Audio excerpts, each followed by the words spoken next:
Jóvenes, bienvenidos a este video. Vamos a iniciar con el primer tema de la asignatura de sistemas programables, el cual corresponde a la unidad de microcontroladores. Para entrar en materia de esta unidad, hablaremos sobre la importancia que tienen en la vida diaria los sistemas electrónicos. Yo creo que es difícil imaginar la vida actual sin tener o usar o interactuar con un sistema electrónico. A diario usamos nuestro teléfono, nuestra laptop, la televisión. En nuestras casas pues es indispensable el refrigerador, dependiendo de la situación económica, pero yo creo que la mayoría tiene un horno de microondas. Y bueno, ya los relojes de pulso que se usaban electrónicos, pues ya cada vez han sido más desplazados por la consulta de la hora o del horario en el teléfono. Pero es indiscutible cómo la electrónica hace nuestra vida más llevadera, más fácil, ¿verdad? Aquí en la imagen que tenemos en pantalla, en la diapositiva, podemos ver, por ejemplo, la televisión. Es un sistema electrónico. Los más actuales pues traen un chip, traen programas en firmware, si no se diga los que se llaman smart, que incluso traen una versión de Android o de algún tipo de sistema operativo, ya tal como una computadora. Hablábamos hace rato de las laptops, ¿verdad? Que en este caso para ustedes como estudiantes pues es indispensable contar con una laptop o con una máquina de escritorio. Igual, las impresoras, el acceso a la red, a la compartición de datos a través de una red inalámbrica, pues tenemos ahí el Access Point, que es un sistema electrónico. Por ahí algunos tendrán sus equipos de sonido, ¿sí? Aquí en este caso viene una tarjeta para capturar video. Pues algunos, como parte de la seguridad de nuestras casas, pues tenemos por ahí alguna cámara de vigilancia que está en el exterior. A lo mejor no todos la tienen, pero pues sí, en la vida actual muchas instituciones, muchas empresas, muchas dependencias pues requieren seguridad en sus instalaciones y tienen instaladas cámaras de videovigilancia. Bueno, pues es difícil, les comentaba, imaginar la vida actual sin interactuar con un sistema electrónico. Incluso por ahí hace rato mencionábamos a las estufas. Hay muchas estufas que incluso traen ya un sistema o una programación, ¿sí? Con un sistema electrónico para su funcionamiento. Algunos otros electrodomésticos, como la lavadora, ¿verdad? La lavadora que traen ciclos diferentes de lavado para ropa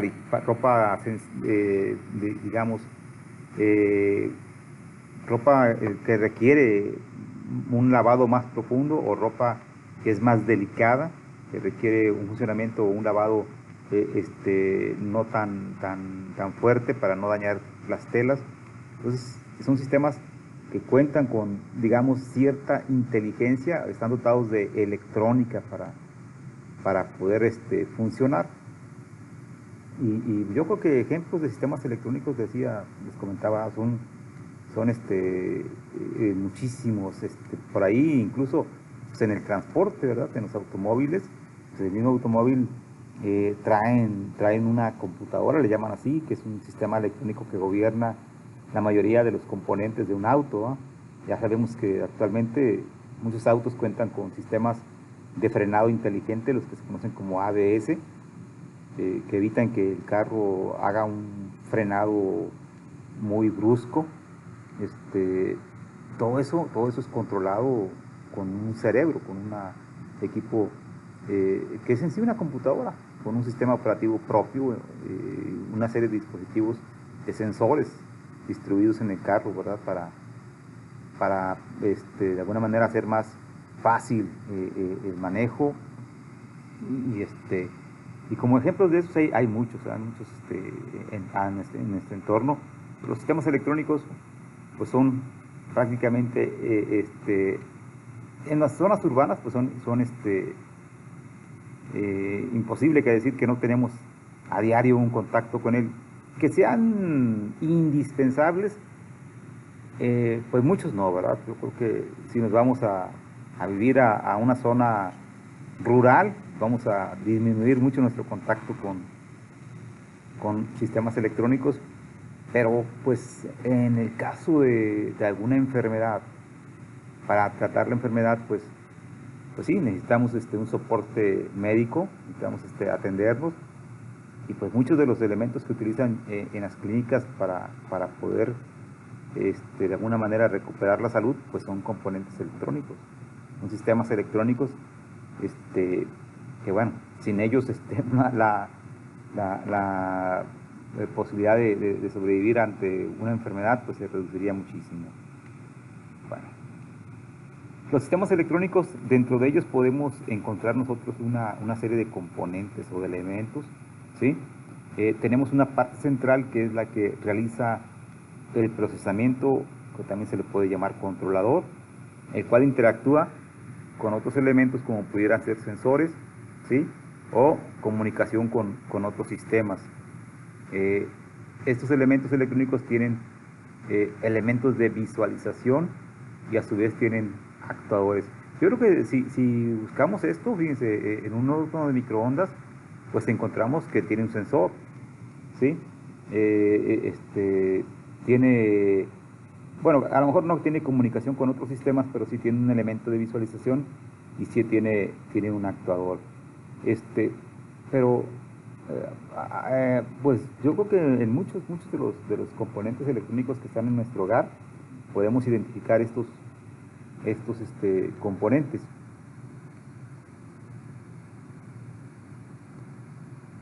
Bueno, entonces el punto central, perdón que me devuelvo aquí, decíamos el núcleo que lleva el cerebro es este controlador, ¿sí? Dice aquí, ¿qué es un controlador? Son los elementos de procesamiento que determinan la funcionalidad de un sistema y que esos controladores pueden realizar uno o más procesos, ¿sí? Dice, se emplea una tarjeta de control o simplemente el controlador.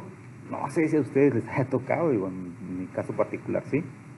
Que en alguna ocasión la lavadora empezó a fallar o a hacer un funcionamiento que no era el normal. Bueno, pues lo fácil fue pues, llamar al técnico. El técnico fue, la revisó y dio su diagnóstico. Y bueno, dije yo, no puede ser algo tan complicado, ¿verdad? Y por ahí ya empezando a buscar en internet información sobre el funcionamiento de ese modelo en especial de lavadora, pues ya vi que trae una tarjeta de control y que trae sensores. De hecho, en el motor de la lavadora, traen un sensor magnético, un sensor Hall. Ese sensor está, valga la redundancia, está sensando, está revisando la presencia de un campo magnético en el motor, ¿sí? Y de esa manera manda esa señal a la tarjeta de control y la tarjeta de control toma acciones. Entre ellos, ese sensor Hall puede incluso, de cierta forma, calcular la velocidad o determinar cuándo el motor está girando a una velocidad más alta. Pero bueno, ese es un solo ejemplo, ¿verdad? También la misma lavadora, como parte de sus mecanismos, traen electroválvulas. Y la tarjeta de control activa o desactiva la electroválvula para los ciclos de llenado, ¿sí? Bueno, entonces el controlador toma decisiones a partir de información de los sensores, mencionaba el sensor Hall, o en otro caso, tiene un timer. Mientras ese timer está en funcionamiento, está llenando la tina de la lavadora. Una vez que el timer vence, entonces desactiva la electroválvula y pasa a otro ciclo en el proceso de lavado, ¿sí? También muchas de las tarjetas de control a su vez hacen una verificación del estado del sistema electrónico, ¿sí? del equipo. Por ahí, en alguna ocasión, bueno, a veces uno por ahorrar les comentaba de la lavadora, empezó a tener un comportamiento medio extraño en cuanto a la ejecución de los ciclos. Y bueno, pues ya buscando en internet, hay una serie bueno, trae una perilla que es la que ustedes giran para seleccionar el programa de lavado. Si ustedes buscan en internet, esa perilla se gira en un sentido varias veces, se detiene en algunos ciclos de lavado, se regresa a otro ciclo de lavado, y ahí les dicen, tienes que hacer estos tantos giros, devuélvelo aquí, aquí, aquí, y a partir de ahí lo que hace la lavadora hace una prueba, ejecuta una rutina de prueba de todos los componentes de la lavadora. Y en caso de que falle, se detiene en un punto. Y eso les indica qué es lo que está fallando. Igual, de la misma forma, trae una secuencia que ustedes encienden en la lavadora, giran la perilla en un sentido, llegan a cierto ciclo, lo regresan. Y eso lo que hace es reiniciar el firmware el de la lavadora. ¿Sí? Y en muchos casos, con eso tienen para corregirse los errores de los ciclos de lavado. ¿Sí? Y esa es información que obviamente en el manual que nos van a entregar cuando compramos el electrodoméstico no viene. Esa información, pues, ¿quién la tiene? La tienen las empresas que hacen el mantenimiento de ese tipo de electrodomésticos. Pero voy a eso, ¿eh? Esa tarjeta de control tiene eso, ¿eh? Tiene una parte donde analiza el estado del sistema, ¿sí?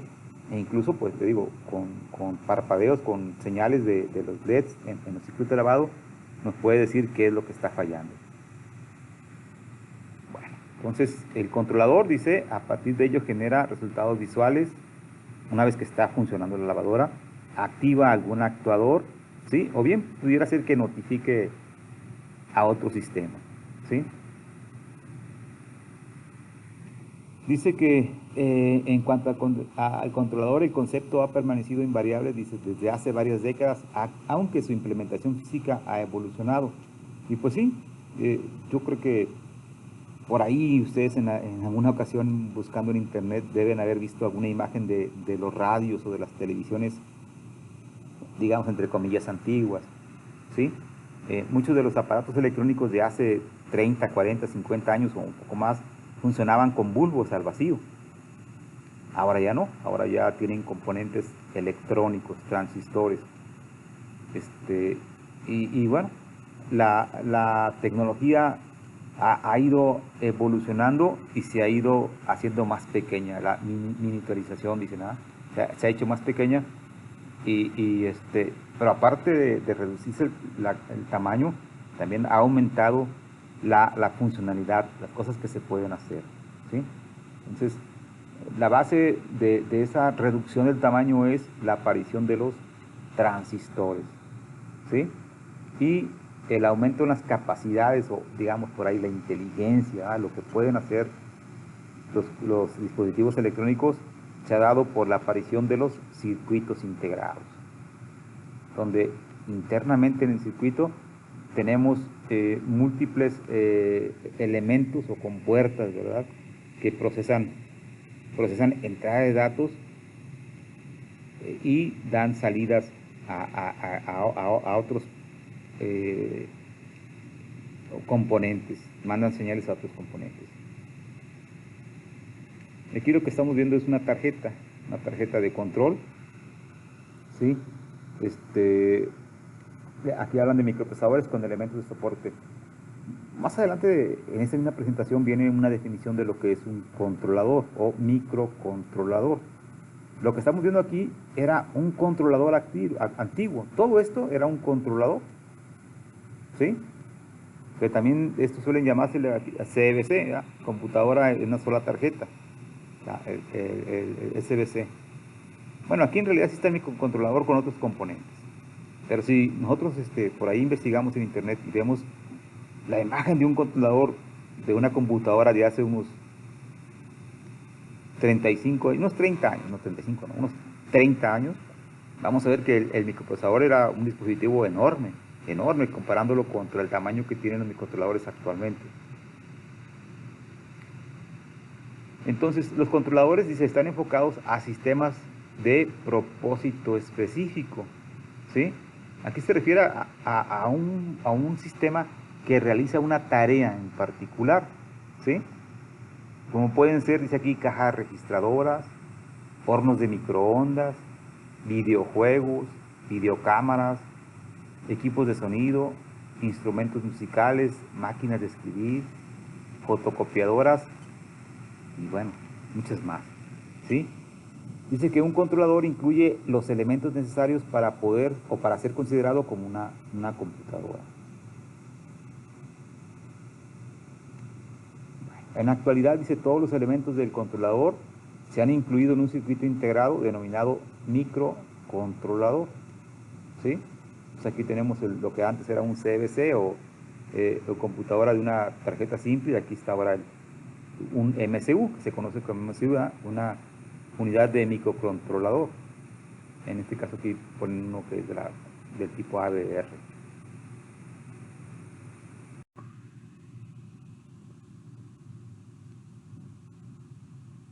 Bueno, entonces el microcontrolador, dice, es un circuito integrado con tecnología VLSI que contiene una unidad central de procesamiento, CPU, también contiene memoria para código, memoria para datos, además de otros recursos necesarios para el desarrollo de aplicaciones, como pueden ser los temporizadores, los ADC o sistemas de conversión analógico-digital, puertos de entrada-salida, entre otros componentes. Y podemos ver lo que es un microcontrolador. Tiene un oscilador, tiene el convertidor analógico-digital, microprocesador, tiene memoria RAM, memoria para almacenar los programas. Bueno, pues esto es un microcontrolador. Dice, es de hecho una computadora completa situada en un único chip, ¿sí? Eso es un microcontrolador. Bueno, esto de VLSI se refiere a la integración de sistemas, ¿sí? de larga escala. Y aplicaciones, ya las habíamos mencionado, ¿verdad? Las aplicaciones de los microcontroladores. Tenemos los controles remotos, dice aquí, pues son dispositivos para bancos, ¿sí? Databanks, bancas de datos.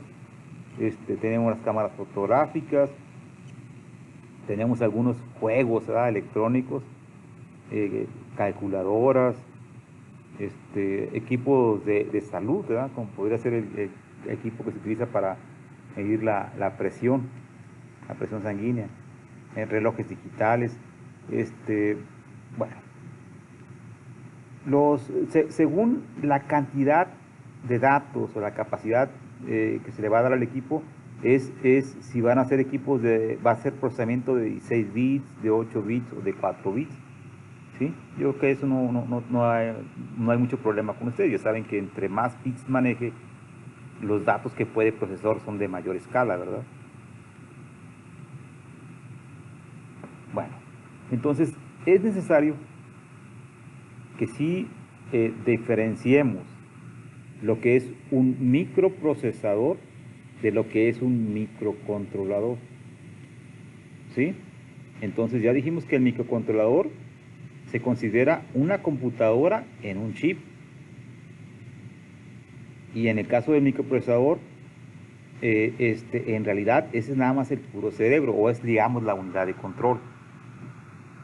Entonces, comparación entre microprocesadores y microcontroladores. Dice que aunque los microprocesadores y microcontroladores son dispositivos con algunas similitudes, algunas similaridades, pues sí hay diferencias importantes entre ellos. En el caso de un microprocesador, dice, es una unidad central de procesamiento en un circuito integrado, ¿sí? Es nada más el cerebro. Y en el caso del microcontrolador, además de la CPU, también tiene RAM, tiene ROM, tiene interfaces de comunicación, como la interfaz serial, interfaz paralela, pudiera ser, manejo de interrupciones, temporizadores, etc. Todo está integrado, ¿sí? en el elemento. Por eso se habla de que un microcontrolador es una computadora en un chip. Los microcontroladores también tienen sus limitantes, sus características, ¿sí? Un microcontrolador típico, ¿sí? Tiene una velocidad, un MCU tiene velocidad de trabajo de 20 MHz más o menos, y un microcontrolador anda por el orden de los gigahertz.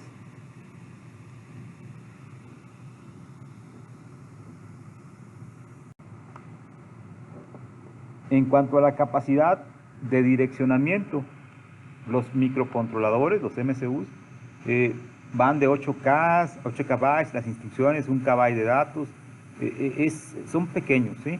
Y en el caso de los microprocesadores, perdón, en el caso de los microprocesadores, pues la capacidad de direccionamiento llega a los terabytes o más ya actualmente, ¿sí? En cuanto al manejo de datos, al tamaño de datos, pues con un MCU de 8 bits, dice manejo directo de un bit, ¿sí? Y el microprocesador maneja en palabras de 32 o 64 bits. Pues tienen mucha mayor capacidad un microprocesador que un microcontrolador. Aplicaciones. En el caso de los microprocesadores, pues ya sabemos que es la CPU de las computadoras, es el cerebro de las computadoras. Dice, también se encuentran en sistemas con procesamiento intensivo, como las consolas de videojuegos o los equipos de video de alta definición.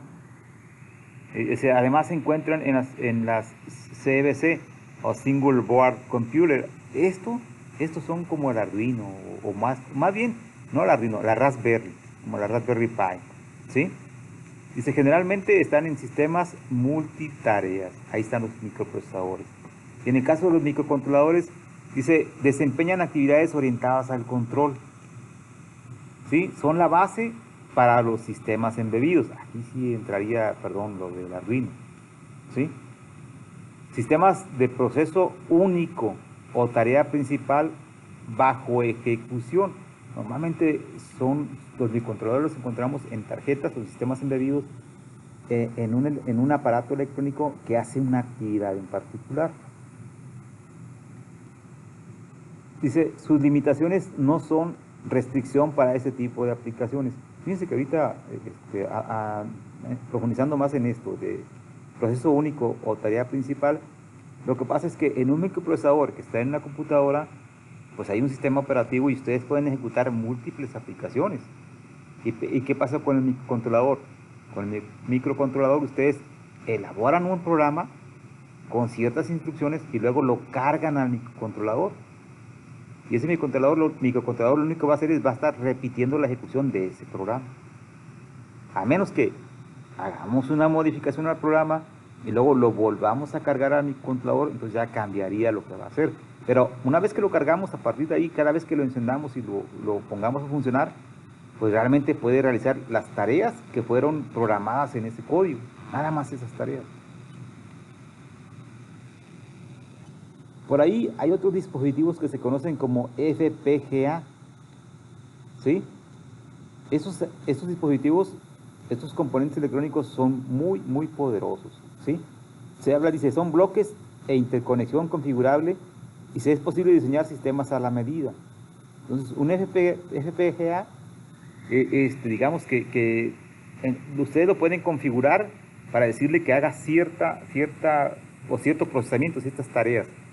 El programa define al hardware en este caso, ¿sí? Dice, en un sistema los diferentes módulos pueden operar en forma concurrente. También es otra característica de los FPGA, ¿sí? Comparándolos contra un microcontrolador, dice aquí, pues son unidades funcionales que están bien definidas. El programa determina el comportamiento del hardware, ¿sí? Dice, un programa se ejecuta en forma secuencial aunque exista concurrencia en los recursos, ¿sí? Su atención por la CPU pues va a ser secuencial, ¿sí? Y en los FPGA puede ser concurrente. Bueno, vamos a ver una imagen de un FPGA. Este es un Altera, un FPGA. Entonces es un sistema programable. Entonces, aquí hay una serie de transistores. Es otra forma de trabajar. Es más complejo que un Arduino, pero la potencia es mucho más alta. Claro, también es más costoso, más caro.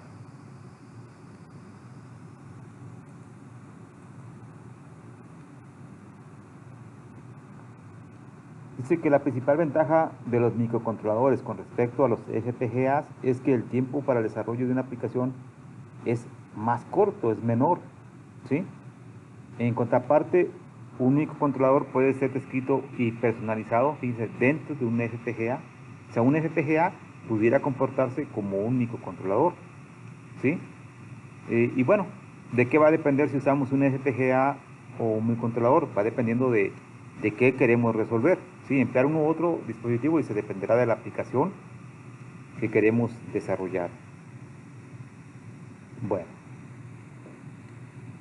¿qué elegir para un sistema? Pues hay que evaluar si un microcontrolador de gama baja puede funcionar como el controlador del sistema. Aquí vamos a ver qué es lo que para qué lo estamos aplicando, qué queremos resolver, ¿sí? En el caso de que se requiera de más velocidad o capacidad de direccionamiento, la alternativa es un MCU con más prestaciones, ¿sí? O, pues si no, una SBC, como una Raspberry. Si se va a hacer un procesamiento aritmético intensivo, y se puede optarse por un procesamiento digital de señales. Cuando se requiera de hardware especializado a la medida del sistema, ¿sí?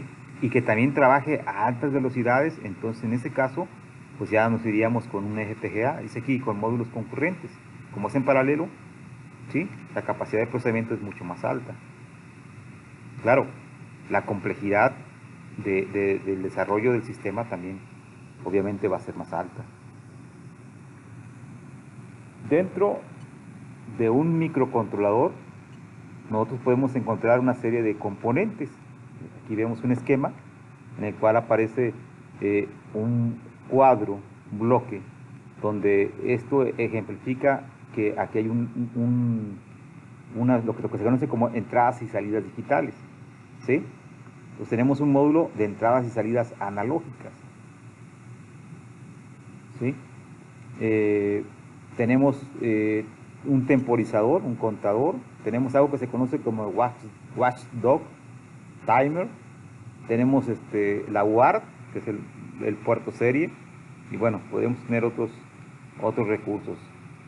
Dentro del microcontrolador pues tenemos el cerebro, el CPU, tenemos lo que es la memoria de programa, tenemos memoria para datos y tenemos un oscilador. Y bueno, todo fluye dentro en un bus de datos. En este caso aquí está marcando que el bus de datos en este caso es de 8 bits. Y tenemos una alimentación eléctrica, bueno, VCC y ground, tierra. Entonces, la CPU dentro del microcontrolador lo que hace es administrar todas las actividades en el sistema, ¿sí? Mediante la configuración y el manejo de los recursos con que cuenta.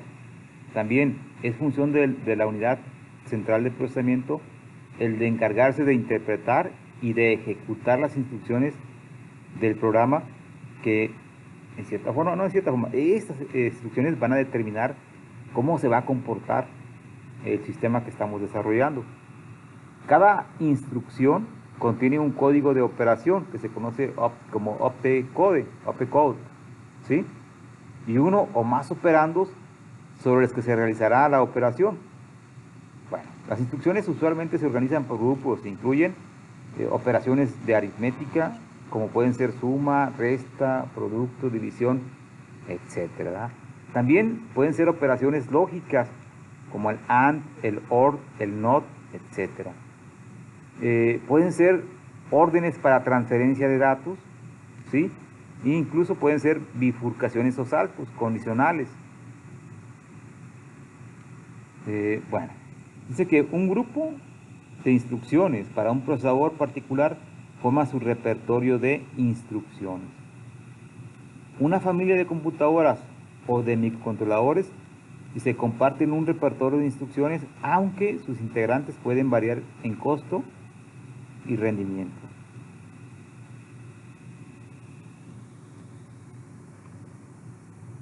Para los CPUs, las unidades centrales de procesamiento, hay dos tecnologías.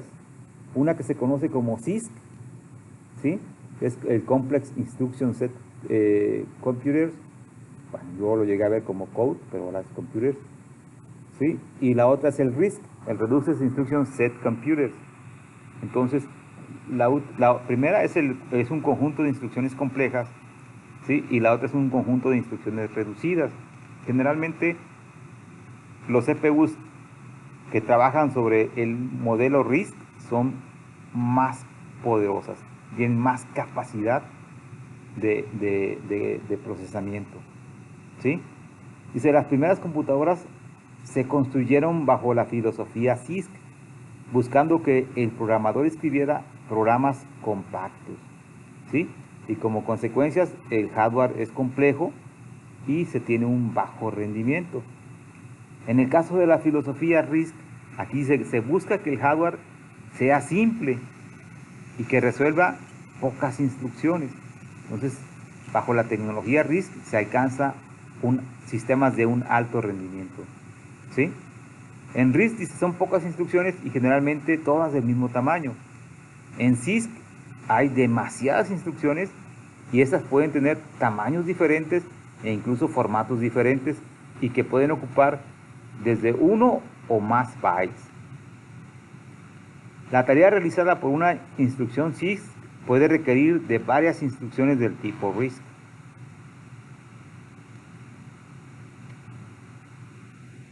La simplicidad o la facilidad de un procesador RISC hace que dentro de un circuito integrado se ocupe una fracción mucho menor, ¿sí?, del espacio requerido por lo que sería en la plataforma CISC, ¿sí? Puede operar a frecuencias mucho más altas de reloj.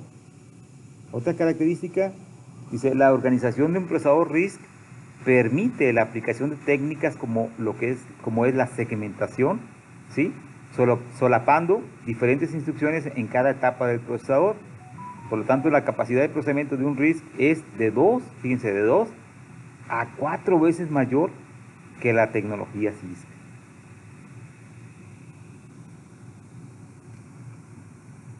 Bueno, aquí tenemos una versión simplificada de una CPU, de una unidad central de procesamiento.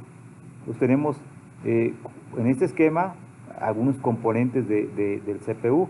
Tenemos, dice aquí, una unidad de decodificación y control. Tenemos lo que se conoce como contador de programa. Tenemos lo que es el registro de instrucción. Tenemos lo que es el apuntador de la pila. Luego tenemos la unidad aritmética y lógica, ¿sí?, y una serie de registros de propósito general. Y bueno, pues tenemos el camino de datos, el data path, dicen, ¿verdad? Camino de datos. Entonces, esto que está aquí es una representación simplificada de los componentes de una unidad central de procesamiento, ¿sí? Nos dice que el contador de programa contiene la dirección de la instrucción, ¿sí?, que está en ejecución. El IR o registro de instrucción contiene a la instrucción, ¿sí?, lo que es el opcode y los operandos, ¿sí?, esto mientras se está ejecutando. Y el apuntador de la pila, el SP, se contiene la dirección del tope de la fila.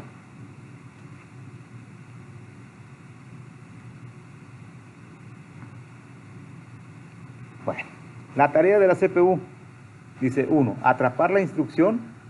Dice, esta es una etapa fundamental que involucra los siguientes pasos. A, el contenido del contador del programa es colocado en el bus de direcciones. B, una señal de control read es activada. C, un dato, la instrucción, se lee de la RAM, ¿sí?, y es puesto en el bus de datos. D, el dato es colocado en el registro de instrucción, IR, ¿sí?, y el contador del programa, E, es preparado para la siguiente instrucción. Aquí tenemos las tareas, CPU, ¿sí?, el control de bus, la lectura, cómo fluye. Entonces hace una instrucción, una serie de pasos y regresa otra vez al ciclo de inicio, ya para ejecutar otra instrucción.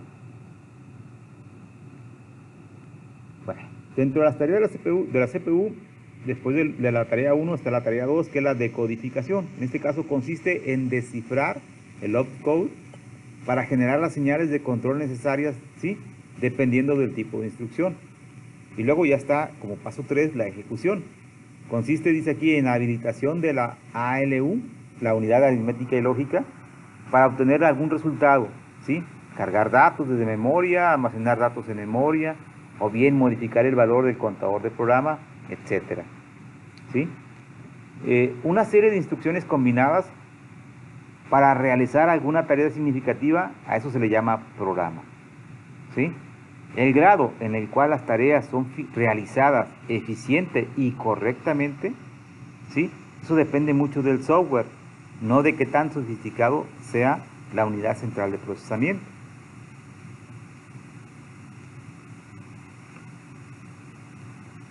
Sistema de memoria, ¿sí? Dice, una computadora y por lo tanto también un microcontrolador deben contar con memoria de código y memoria para datos. Existen dos modelos de arquitecturas, ¿sí?, de acuerdo con la organización de la memoria. Tenemos la arquitectura de von Neumann, ¿sí? En este caso aquí tenemos la CPU, tenemos un bus de direcciones, tenemos memoria, código y datos, tenemos un bus de datos e instrucciones. Este es el modelo von Neumann. Y luego tenemos la arquitectura Harvard, ¿sí? Y tenemos memoria de código. ¿Se fijan aquí en este caso? Tenemos la CPU y tenemos una memoria de código y tenemos una memoria de datos, ¿sí? Que esto es diferente al modelo de von Neumann, porque aquí están tanto la memoria de código como la memoria de datos. Entonces, el CPU, de la memoria de código hay un bus de instrucciones, ¿sí? Y se accede a la memoria de datos a través de un bus de direcciones. Y hay de regreso hay un bus de datos, ¿sí? Entonces, igual, del CPU hacia la memoria hay un bus de direcciones para acceder.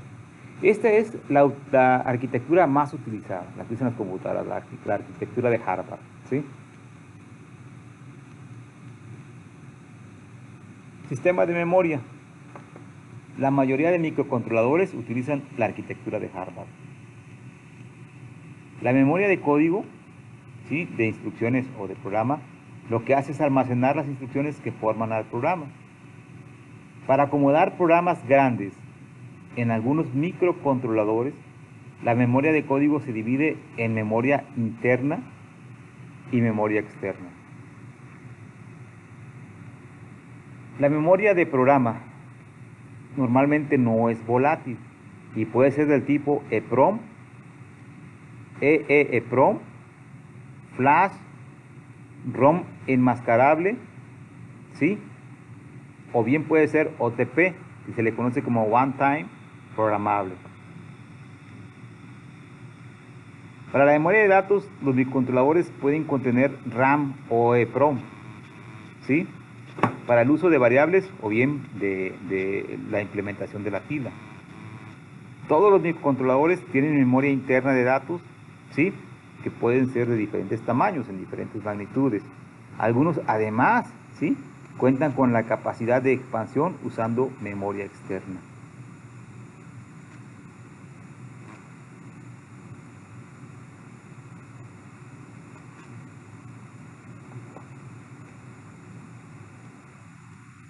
Aquí tenemos el esquema del microcontrolador, que habla de periféricos incorporados a un microcontrolador. El circuito de oscilación lo que hace es determinar la frecuencia a la que la CPU va capturando, decodificando y ejecutando instrucciones.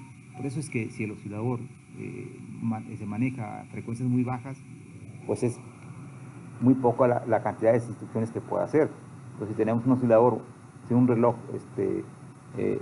a una frecuencia muy alta, pues es más la capacidad, el número de instrucciones que pueda ejecutar. ¿Se acuerdan que en la tabla de comparación de microcontroladores y microprocesadores se hablaba de que el procesador trabajaba en megahertz y el microcontrolador trabajaba, microcontrolador trabajaba en megahertz y el procesador o microprocesador trabajaba en el orden de los gigahertz? Entonces el oscilador inicia su operación tan pronto como el sistema es energizado. Bueno, el temporizador o contador, este es un registro de n bits que se incrementa automáticamente en cada ciclo del reloj, del timer, ¿sí? O bien puede ser que con eventos externos, como es el counter.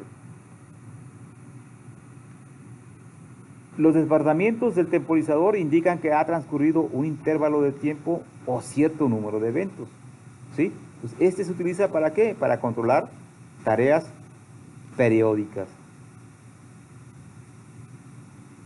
El perro guardián o el watchdog timer dice, este también es un temporizador, pero tiene una función especial. Los desbordamientos del perro guardián lo que hacen es reiniciar al procesador, lo que se conoce como aplicar un reset o un reset, ¿no? Aplicar un reset. Si se utiliza en posiciones estratégicas del programa, debe de incluirse una instrucción, ¿sí?, que lo reinicie, esto con fin de evitar que se desborde. Entonces el watchdog sirve para terminar con ciclos de ejecución inesperados.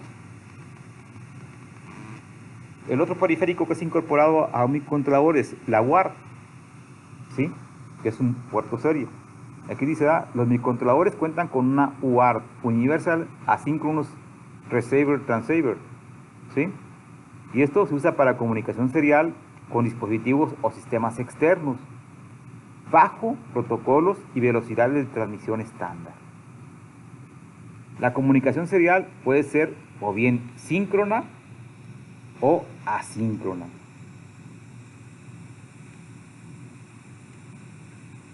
Otro elemento que cuentan los microprocesadores son con entradas y salidas digitales, ¿sí?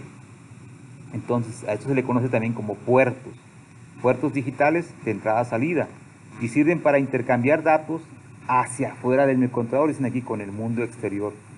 Generalmente son de 8 bits, ¿sí? Si el puerto es de entrada, se pueden conectar, por ejemplo, botones, interruptores, sensores con salida relevador, etc. Si el puerto es de salida, entonces sirve para el manejo, por ejemplo, de LEDs, de displays de 7 segmentos, o bien para activar un motor, etc.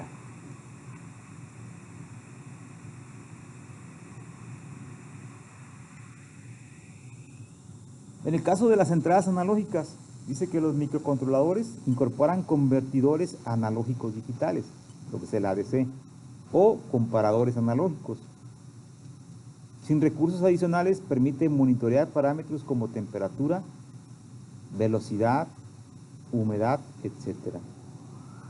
En el caso de las salidas analógicas, dice, no es común que un microcontrolador incluya un convertidor digital analógico, pero generalmente incluyen salidas con modulación por ancho de pulso, o que también se conocen como PWM, y esto nos sirve para manejar circuitos analógicos de salidas digitales. Por ahí más adelante vamos a ver, bueno, mucho más adelante, el control de motores vía PWM.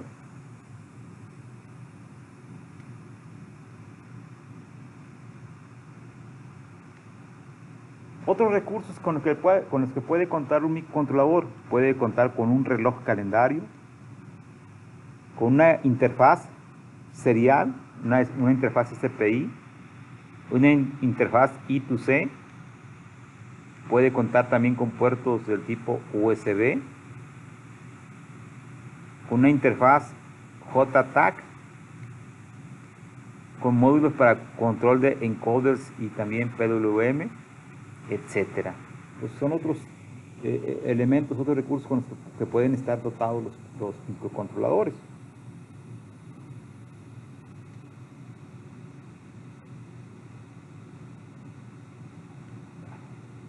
Aquí está una vez más el esquema, ¿sí?, de los elementos de un microcontrolador.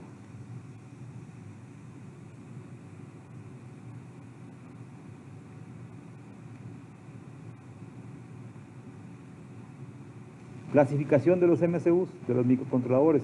Pues se pueden clasificar por el tipo de arquitectura, como pueden ser RISC o CISC.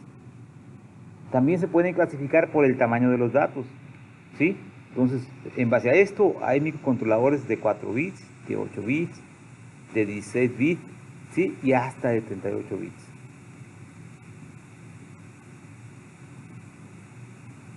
Con base en cómo pueden tener acceso a la memoria de código y datos, pues hay dos modelos, ya lo vimos esto anteriormente, ¿verdad? El modelo de arquitectura de von Neumann o la arquitectura de Harvard.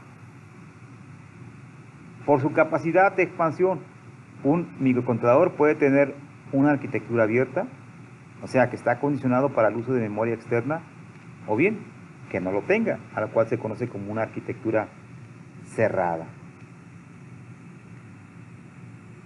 Y bueno, hay otra clasificación de microcontroladores, donde esta proviene de la forma en que los datos internos son almacenados y manipulados por la CPU del microcontrolador.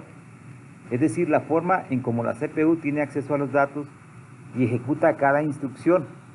Bajo este esquema se tienen los siguientes modelos básicos. Se tiene el modelo básico de pila, acumulador, registro memoria, registro.